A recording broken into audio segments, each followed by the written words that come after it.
People have been arguing about burn-in for as long as this hobby has been around. Should you let your headphones sit and play? Are they going to sound any different? A lot of manufacturers cite 100 hours of burn-in is necessary to really know how a headphone sounds. So today, we're going to test it. Now, since I'm building headphones in this building, I have a lot of extra drivers around from both the headphone I actually produce and also just from extra things that I've been prototyping, building, experimenting with, and so on.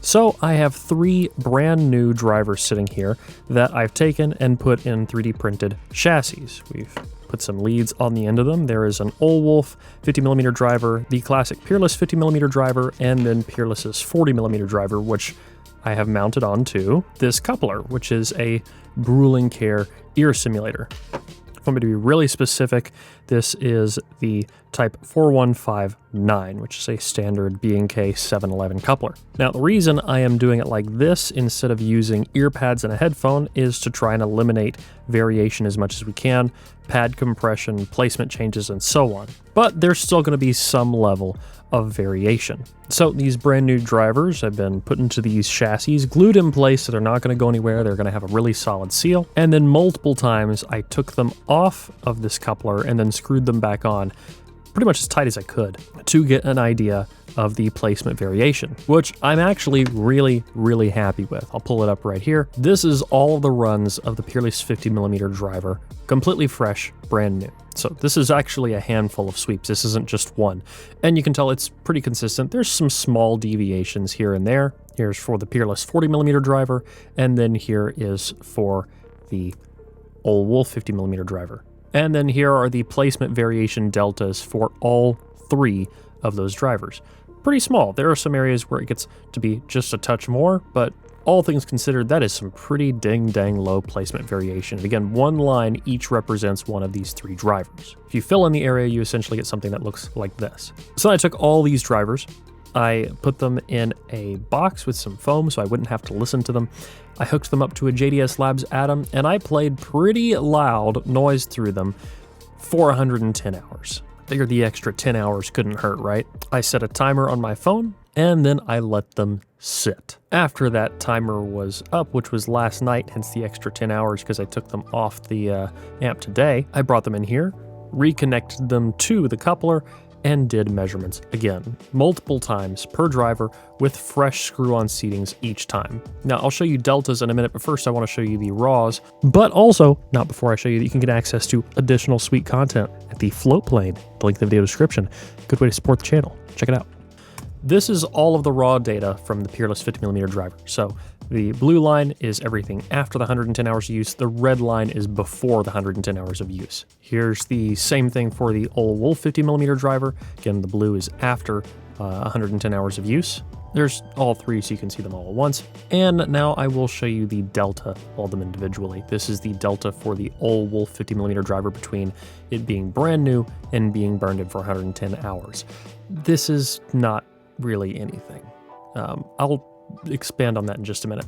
This is the delta for the Peerless 40 between it being burned in and it being brand new. And this is the delta for the Peerless 50, it being burned in and being brand new.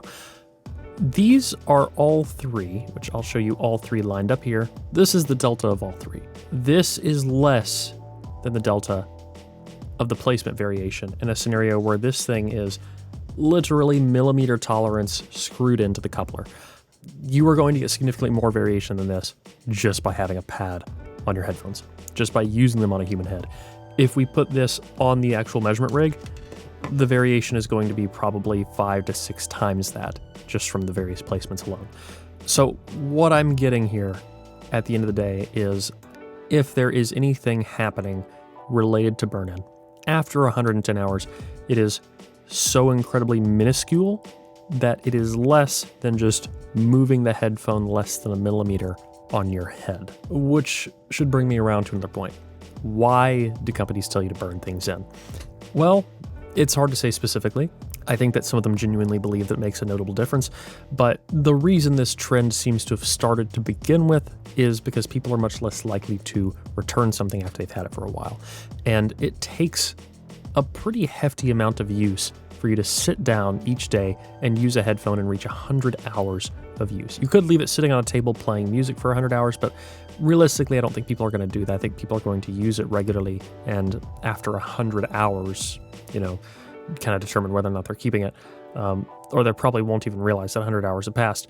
Eventually, your brain does start to kind of get used to the changes in a headphone's frequency response. You start to kind of accommodate to peaks and dips, and that is probably part of a reason that companies want people to use burn-in before returning a product. But for the most part, it's just because burn-in takes a while, and if you have the headphone for a while, you're probably not going to return it. It is what it is. In fact, there are some companies out there that if you're using the headphone for 3 or 4 hours a day and you want to actually reach their burn-in metrics, it will take longer to reach their burn-in metrics than their return window is. So just a little food for thought. At the end of the day, though, is burn-in going to make a difference? No, it realistically isn't. If it is, then it has to be like a fraction of a decibel, and it's not significant enough considering you have a human head to really matter.